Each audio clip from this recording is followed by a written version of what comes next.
Hello, I'm Essay, your AI essayist. Please note that all content, audio and video in this presentation are AI generated.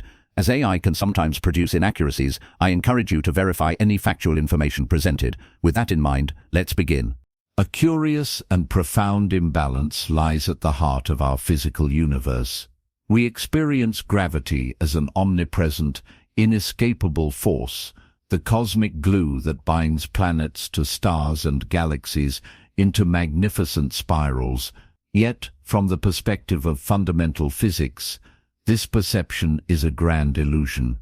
Compared to its counterparts, the forces governing the atomic and subatomic realms, gravity is astonishingly, almost comically feeble. A simple refrigerator magnet, lifting a paperclip against the gravitational pull of the entire Earth, demonstrates this disparity with elementary clarity.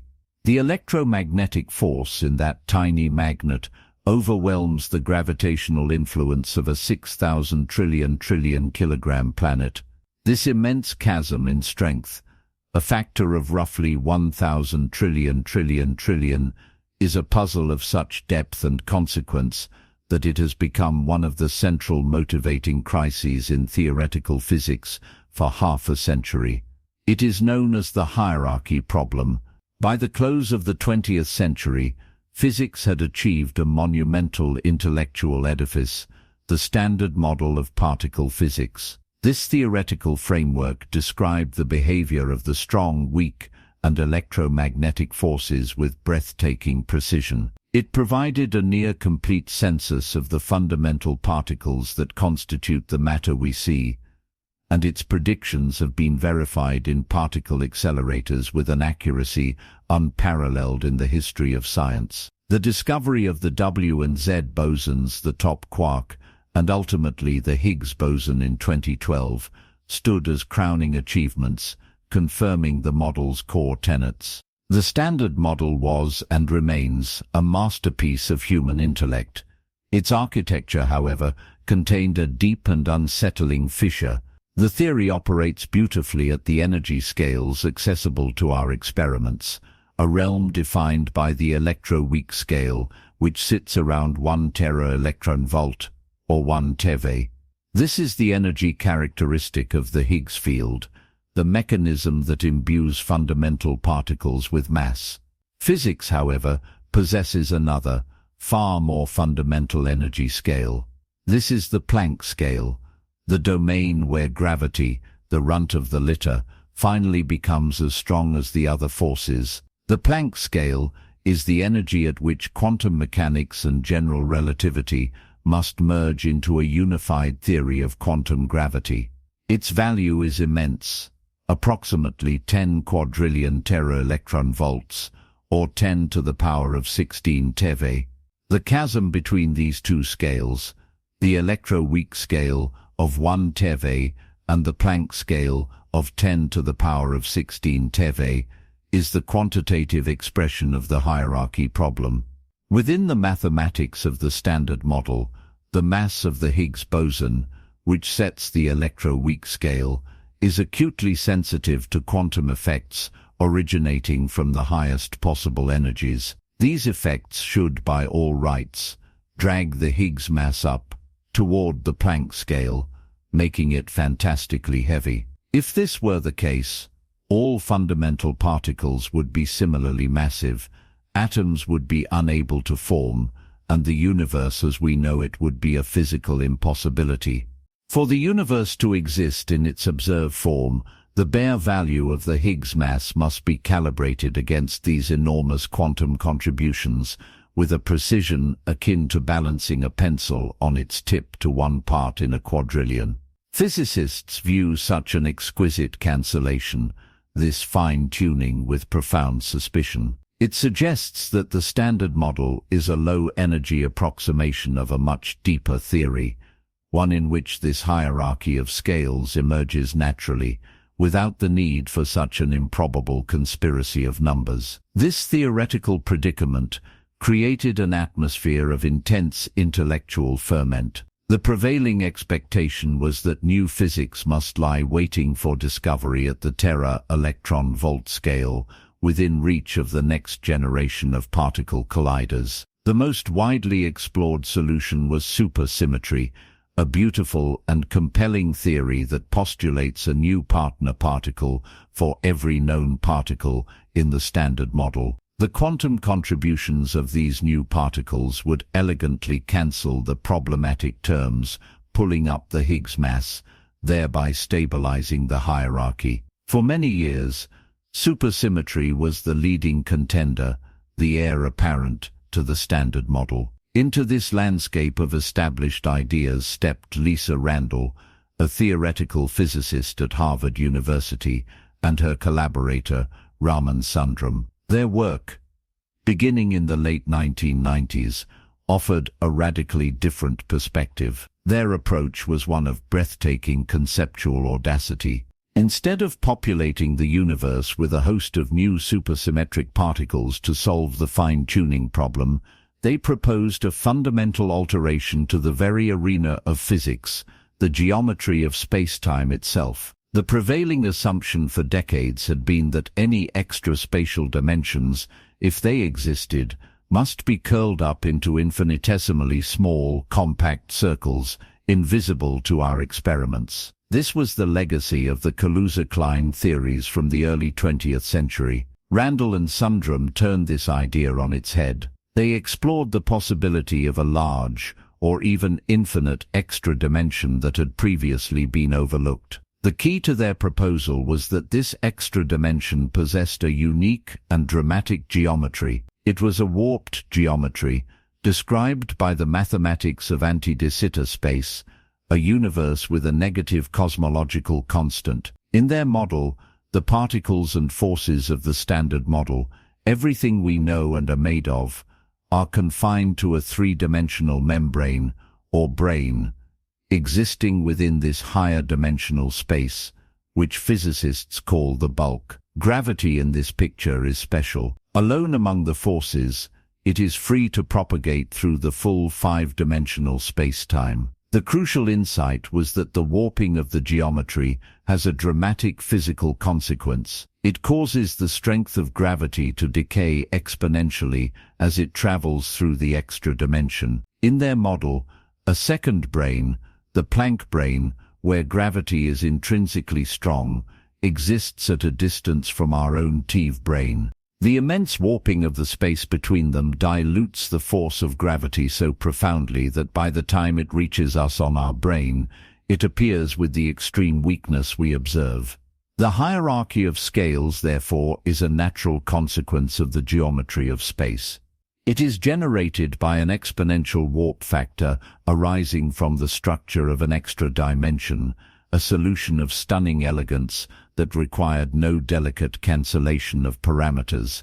The hierarchy problem thus provided the central intellectual impetus for Randall's most influential work. It remains a primary driver for much of modern high-energy physics, forming a core part of the scientific mission of the Large Hadron Collider at CERN.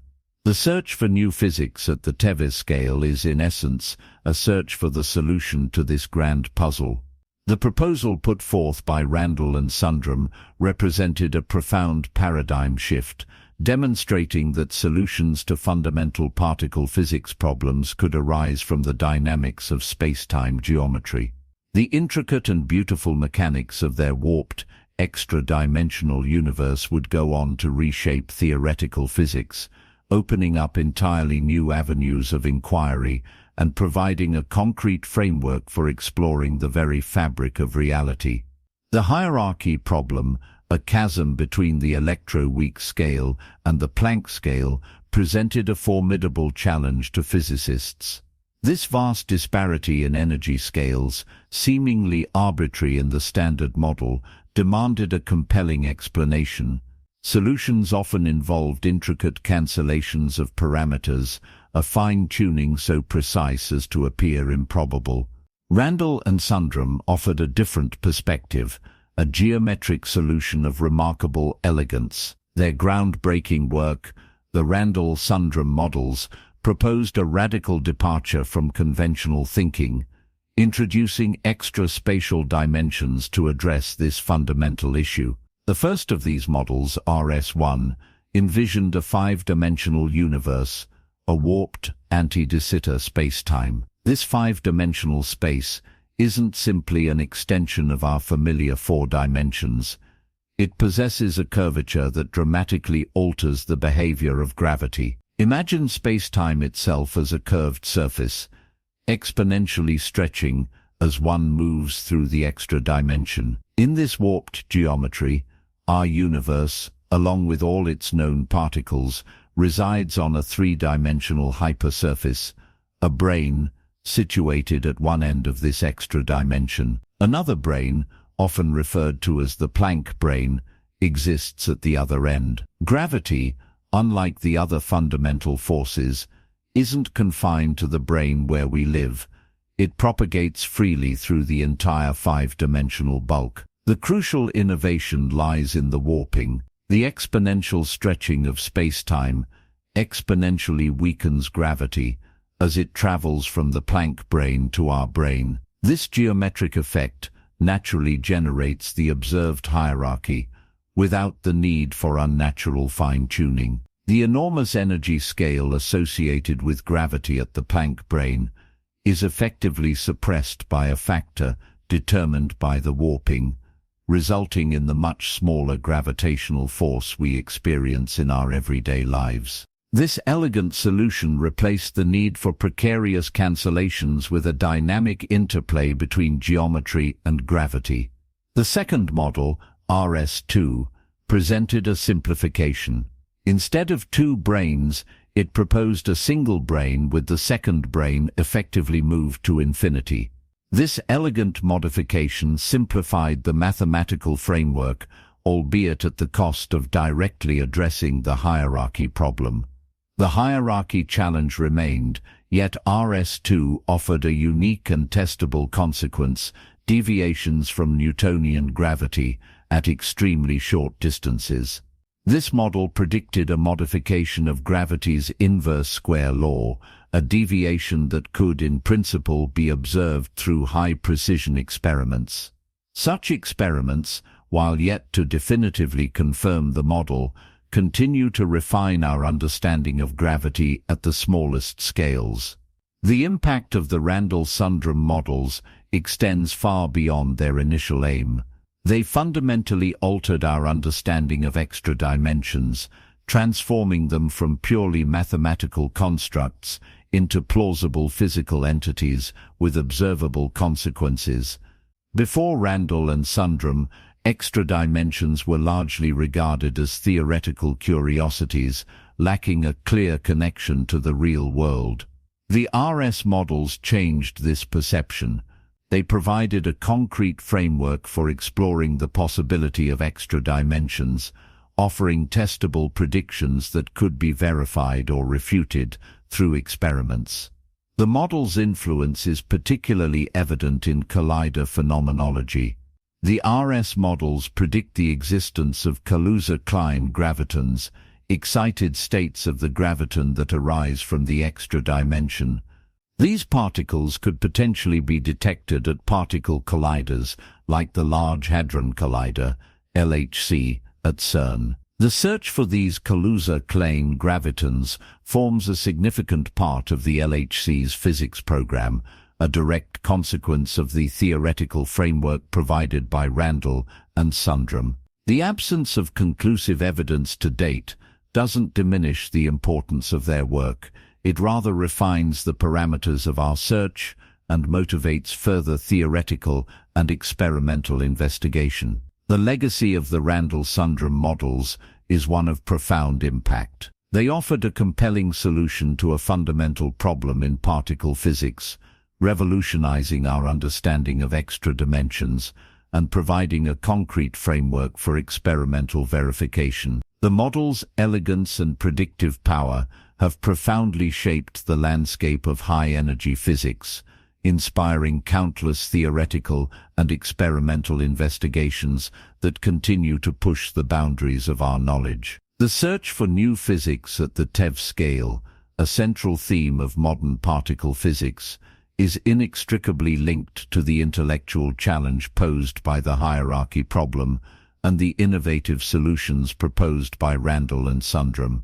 Their work embodies a spirit of theoretical innovation, a willingness to explore radical new ideas, and to challenge long-held assumptions, leaving a lasting mark on the field. The enduring relevance of their contribution lies not just in the specific details of the models, but in their profound demonstration that geometry itself could hold the key to unlocking the deepest mysteries of the universe. The same intellectual disposition that led to a reimagining of spacetime geometry found its next great challenge in the silent, pervasive mystery of the cosmos, the nature of dark matter.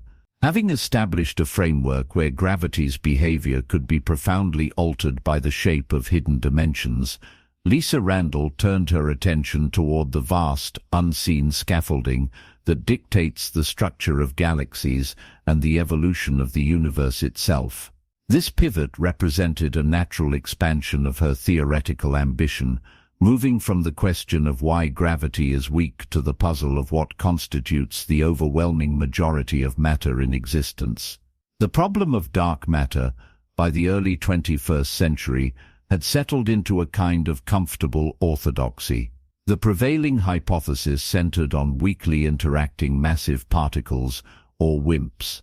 This paradigm offered an elegant explanation, a cosmic relic from the hot, dense early universe that, through its sheer abundance and gravitational pull, could account for the observed rotation curves of galaxies, the gravitational lensing of distant light, and the large-scale structure of cosmic filaments. Yet, for all its explanatory power, the WIMP model left a residue of persistent observational puzzles. Certain discrepancies in the distribution of dark matter within the cores of dwarf galaxies, along with other subtle structural anomalies, suggested that the story might be more complex. The universe, it seemed, was perhaps less minimalist than the standard WIMP theory supposed. A landscape of opportunity existed for theories that could accommodate these finer details, for models that envisioned a richer, more intricate dark sector. It was into this landscape that Randall ventured, bringing a perspective honed by her work on brain worlds, a comfort with complexity, and a willingness to entertain the existence of parallel physical systems operating by their own rules. Her profound contribution to this field materialized in a theory of stunning interdisciplinary scope, developed with her collaborator Matthew Rees. They proposed the existence of what came to be known as double-disk dark matter. The central idea was a departure from the monolithic conception of a single type of dark particle. Instead, they hypothesized that while the bulk of dark matter might indeed be composed of conventional non-interacting particles forming a vast spherical halo around our galaxy, a smaller fraction, perhaps 5% of the total, could possess entirely different properties. This subcomponent could be dissipative, meaning it has the capacity to interact with itself and, crucially, to cool by radiating away energy through a form of dark light or some other interaction unique to its sector. This property is the key. Ordinary matter, the stuff of stars and planets, is dissipative. It is because atoms can radiate away energy that gas clouds can cool, collapse under their own gravity, and form the dense, flattened structures we see as galactic disks. The vast majority of dark matter, being non-dissipative, is unable to do this, hence its diffuse halo-like distribution. Randall's proposal endowed a fraction of dark matter with this very capacity. This dissipative dark matter would over cosmic time cool and collapse into a thin, dense disk, a second plane of matter embedded within the Milky Way's familiar stellar disk. Our galaxy, in this view, would possess a hidden layer, a dark disk with a gravitational influence far more concentrated than the surrounding halo. The elegance of this hypothesis extends far beyond its particle physics origins. It forges an audacious link between the largest structures in the cosmos and the history of life on our own planet. Randall and her colleagues realized that such a disk would have tangible periodic consequences for our solar system. The Sun, in its orbit around the galactic center, oscillates up and down, passing through the galactic plane approximately every 30 to 35 million years. If a dense dark matter disk exists at this plane, the solar system would periodically plunge through a region of significantly higher gravitational density. This passage would produce a powerful gravitational tide. This tidal force would be sufficient to perturb the orbits of comets residing in the Oort cloud, the vast spherical shell of icy bodies at the outermost edge of the solar system. A flurry of these comets would be dislodged from their stable, distant orbits and sent careening toward the inner solar system, dramatically increasing the probability of a catastrophic impact with Earth. The theory thus made a startling prediction: a periodic rhythm of cosmic bombardment synchronized with our solar system's passage through the galactic midplane. This celestial metronome offered a potential explanation for one of the most enduring mysteries in geology and paleontology: the apparent periodicity of mass extinction events. When examining the fossil record, some scientists have identified a recurring pattern of major extinctions, including the Cretaceous-Paleogene event that led to the demise of the non-avian dinosaurs 66 million years ago, which seems to align with this 30-million-year cycle. The double-disk dark matter hypothesis provided a physical mechanism rooted in fundamental particle theory that could account for this terrestrial timetable of destruction and renewal.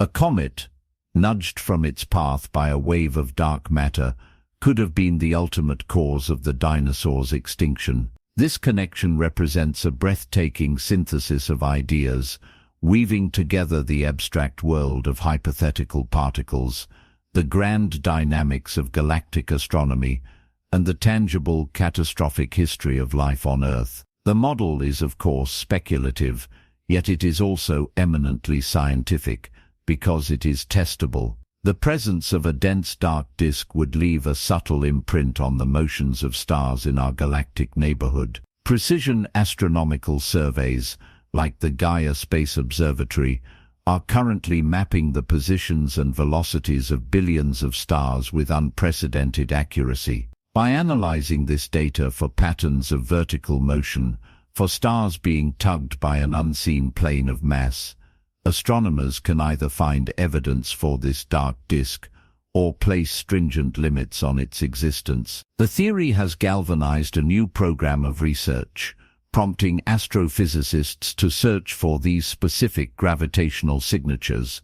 It has broadened the scope of dark matter searches, encouraging a move toward considering complex dark sectors with their own internal forces, a veritable shadow world of physics coexisting with our own.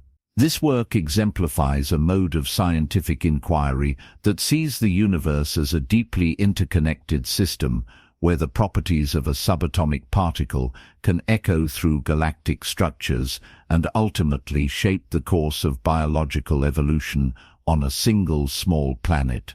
It showcases an intellectual fearlessness, a capacity to trace the faintest of causal chains across immense scales of space and time. The very act of conceiving a universe with hidden dimensions or a shadow biosphere powered by dark matter carries with it an implicit, formidable challenge. Formulating such ideas requires a deep fluency in the abstract syntax of quantum field theory and general relativity. Communicating their substance and significance to a world outside the confines of a university physics department demands an entirely different, yet equally sophisticated, set of skills. It is in this domain of intellectual translation that Lisa Randall has cultivated a second parallel legacy, one that complements and amplifies her theoretical contributions. She has undertaken the task of building bridges from the frontiers of cosmology to the heart of public consciousness, reframing the physicist's role to include that of a cultural guide to the cosmos. Her first major foray into this arena, the book Warped Passages, stands as a landmark in modern science writing. The work confronts the immense conceptual gulf separating everyday experience from the bizarre realities suggested by brain-world scenarios. Her approach is one of meticulous, patient pedagogy, grounded in the power of analogy. The now famous image of an ant crawling on a garden hose, perceiving only the one-dimensional length, while oblivious to the curled-up second dimension of its circumference, becomes a foundational intuition pump for the reader. This simple, tangible metaphor demystifies the core proposal of a compactified extra dimension. From this anchor point, she constructs a narrative that leads the reader step by step through the logic of the hierarchy problem, the rationale for brains, and the startling possibility that gravity's weakness is a consequence of its leakage into a vast, unseen spatial volume. The book's power lies in its structure, which mirrors a scientific argument, building from established principles of relativity and quantum mechanics toward the speculative edge of her own research. It equips the lay reader with the conceptual tools needed to appreciate the elegance and motivation behind the Randall-Sundrum models, transforming a potentially impenetrable subject into a compelling intellectual adventure. With her subsequent work, Knocking on Heaven's Door, the focus subtly expands. Here the narrative explores the intricate dance between theory and experiment, creativity and uncertainty. The book uses the Large Hadron Collider as its dramatic centerpiece, a monumental machine designed to probe the very energy scales where evidence for extra dimensions or new particles might appear. Randall illuminates the culture of big science, the collaborative spirit, the painstaking process of data analysis, and the philosophical weight of seeking answers at the boundary of the known. She delves into the meaning of scale, from the infinitesimally small to the cosmologically vast, arguing that our understanding of the universe is woven from threads connecting all scales. The book is a profound meditation on the scientific method itself, revealing how creativity and rigorous skepticism are intertwined. It provides a crucial context for the public, explaining why an experiment like the LHC matters and how its potential discoveries could fundamentally re-architect our picture of reality. Perhaps the most audacious example of her commitment to interdisciplinary dialogue is her collaboration on the opera Hypermusic Prologue, a projective opera in 7 planes. Working with the composer Hector Parra, Randall co-authored the libretto, which uses the physics of a warped extra dimension as its central dramatic framework. The opera's protagonist, a physicist, grapples with a discovery that shatters her understanding of space and time, a journey mirrored in the music's shifting, multi-layered textures. This endeavor represents a radical fusion of art and science. The emotional and philosophical implications of living in a universe with hidden realities are explored through music, voice, and drama. It is an act of translation that transcends prose, seeking to convey the awe, dislocation, and profound beauty of a theoretical physics concept through a visceral, aesthetic experience.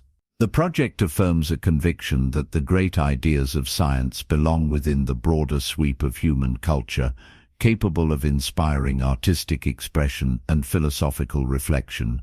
Lisa Randall's career thus illuminates a modern archetype for the theoretical physicist. The work extends beyond the blackboard and the supercomputer, embracing a profound dialogue with the culture at large. Her legacy is inscribed in the equations of brain-world cosmology, and equally in the expanded intellectual horizons of a public empowered to contemplate the universe's deepest architecture. Through her scholarship, she has sculpted new possibilities for what reality might be. Through her public engagement, she has forged the language and the platforms through which a broader world can begin to ask those fundamental questions alongside the scientific community. The ultimate impact is a dual one, a body of theoretical work that pushes the boundaries of physics and a cultural contribution that redefines the relationship between the scientist and society, ensuring that the quest to understand the cosmos remains a shared human endeavor. We really appreciate you tuning in to this AI-powered presentation. Our goal is to push the boundaries of AI in content creation, and your input is invaluable. If there's a particular subject you'd like to see us tackle next, or if you have suggestions on how we could fine-tune our AI's creative prompts, please don't hesitate to leave your ideas in the comments section. We're excited to bring you more unique content very soon.